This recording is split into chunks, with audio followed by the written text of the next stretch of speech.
Central investigative agency से जो है ऑपोजिशन को बहुत डर है, कहती हैं कि जो हमको हैरेस करते रहते हैं, सरकार इनका इस्तेमाल करती है उन लोगों को परेशान करने के लिए। आज अगर आप देखें तो सत्येंद्र जैन, मनीष सिसोदिया जेल में हैं, चाहे वो कविता हो, केसीआर जी की बेटी हो कविता हो, हेमंत सोरेन हो, सब लोग या तो ईडी के घेरे में हैं या सीबीआई के घेरे में हैं। तो भूपेश बघेल जी के भी ज़्यादातर लोगों पर रेड्स पड़ती रहती हैं। तो ऑपोजिशन का कहना ये है कि क्या ईडी और सीबीआई के दफ्तर भारतीय जनता पार्टी के स्टेट्स में बंद हो चुके हैं? जरा भी ऐसा नहीं है।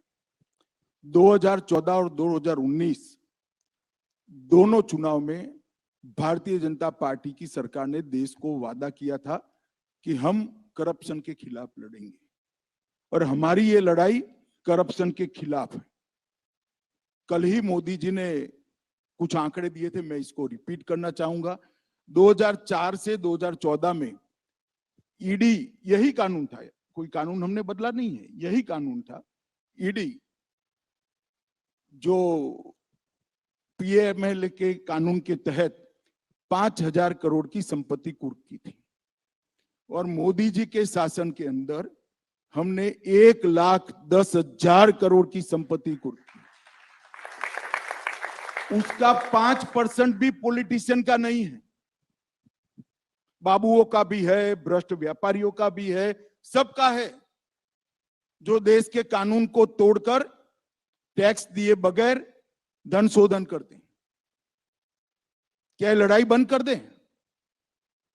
और क्या देश की जनता ऐसा कानून चाहती है कि अगर कोई पॉलिटिशियन, कोई राजनीति में काम करने वाले नेता या व्यक्ति भ्रष्टाचार करे तो इसके खिलाफ कोई कार्यवाही न हो?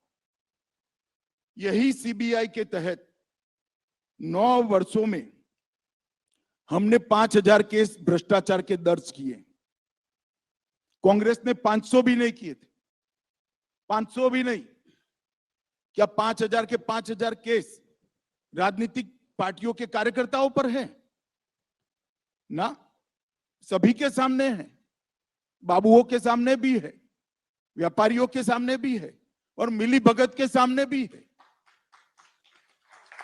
और जहां तक दुरुपयोग का सवाल है, लालू जी पर केस किसने किया था? यूपीए की सरकार ने किया था जी। शेख अब्दुल्ला के खिलाफ विमान भरकर अफसर, वो बड़े वाला एयर इंडिया का पुराना विमान आता है, क्या कहते 320 या ऐसा विमान होता है, पूरा विमान भरकर अफसर भेजे थे और कई सालों के लिए जेल में डाल दिए थे। किसने किया था? इंदिरा जी ने किया था। ये तो भ्रष्टाचार के केस है। मैं राहुल जी को और उनकी पार्टी को याद कराना चाहता हूं, इमरजेंसी डालकर लाखों बेगुनाह विपक्ष के नेताओं को जेल में डाल दिया था 19 महीने तक, और बेल का प्रोविजन भी नहीं था। और यहां तो बेल का प्रोविजन, आप कोर्ट में जाइए। मैं आपको बताता हूं दुरुपयोग कैसे होता है, मैं उसका भुक्तभोगी हूं। हमारे खिलाफ कोई भ्रष्टाचार का केस कांग्रेस ने नहीं किया था।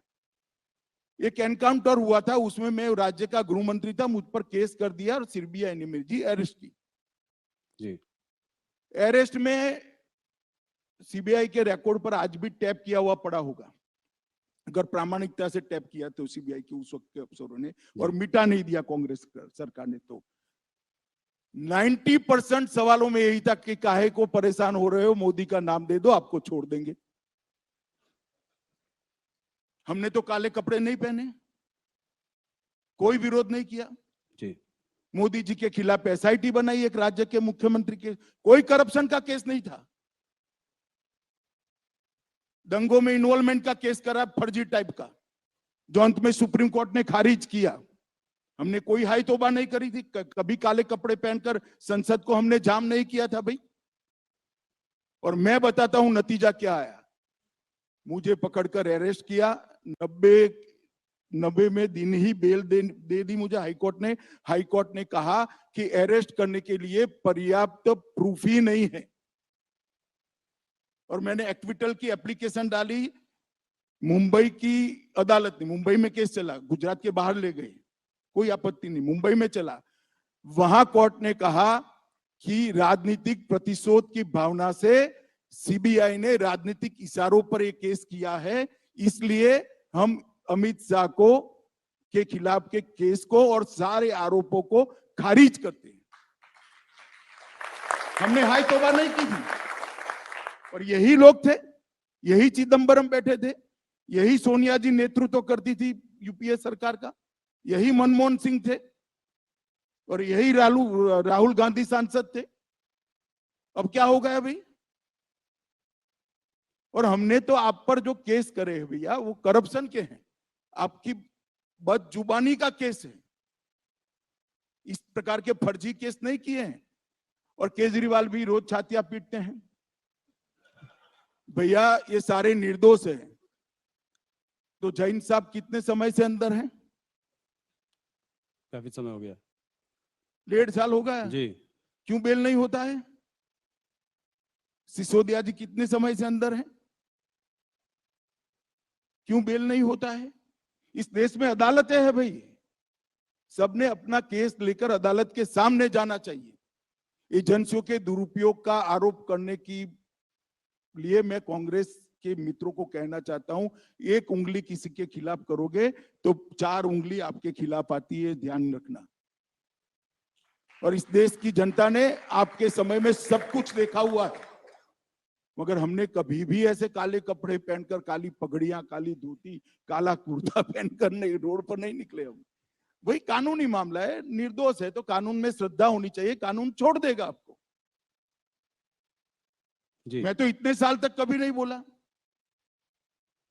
आज आपने यूं कर बुलवाया तो मैंने बता दिया।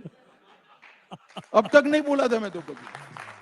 पर अमित जी और पूरी मेरी इंट्रोगेशन में एक ही बात, मोदी का नाम दे दो, मोदी का नाम दे दो, मोदी का। भाई क्यों डरते हो मोदी से, क्यों फंसाना चाहते हो?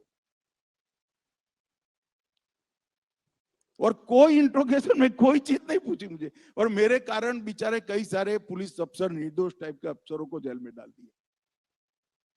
और वही कांग्रेस आज ये प्रलाप कर रही है, वही चिदंबरम साहब आज बोल रहे हैं, वही कपिल सिब्बल बोल रहे हैं, वही अभिषेक मनु सिंघवी बोल रहे हैं। उनको आत्मचिंतन करना चाहिए कि भ्रष्टाचार का जितना भी पैसा इकट्ठा किया है, एक बार सामने से अदालत के सामने जाकर दे दे, शायद अदालत माफ कर दे उनको। ये ढूंढकर पकड़ेंगे तो तकलीफ आएगी। एक ऑपोजिशन लीडर का कहना यह है कि ये सारे आप भ्रष्टाचार के जो केसेस आप इन्वेस्टिगेट एजेंसीज तो करती हैं, पर अगर नेता पार्टी बदलकर भारतीय जनता पार्टी में आ जाए तो उसके खिलाफ केसेस को ड्रॉप कर दिया जाता है। ये बिल्कुल बेसलेस बात है। इस देश में अदालतें हैं, आपके पास अगर कॉन्क्रीट केस है तो लेकर अदालत में जाइए, अदालत सीबीआई को डायरेक्ट करेगी, ईडी को डायरेक्ट करेगी। कौन ईडी और सीबीआई की हिम्मत है अदालत के डायरेक्शन के खिलाफ काम करने की? बताइए, किसकी हिम्मत है? और कांग्रेस पार्टी क्या मानती है? इस देश में अदालतें बंद हो गई है, जाइए आप अदालत में। ये 14 अपोजिशन पार्टीज ने सुप्रीम कोर्ट में एक याचिका दायर की भी है, जहां पे वो कह रहे हैं कि गाइडलाइंस पर अरेस्ट होना चाहिए। 3 गाइडलाइंस की उन्होंने बात करी है, इसको कैसे देखते हैं? अरे भाई, इस देश में अरेस्ट की, बेल की और रिमांड की, तीनों की गाइडलाइन सुप्रीम कोर्ट के 5 जजमेंटों से प्रस्तावित है, वो सब भी जानते हैं, मगर ये जनता को गुमराह करना चाहते हैं। जनता ऐसी बातों से गुमराह नहीं करना तो होती है भैया, ऐसी बातों से गुमराह नहीं होती। जी।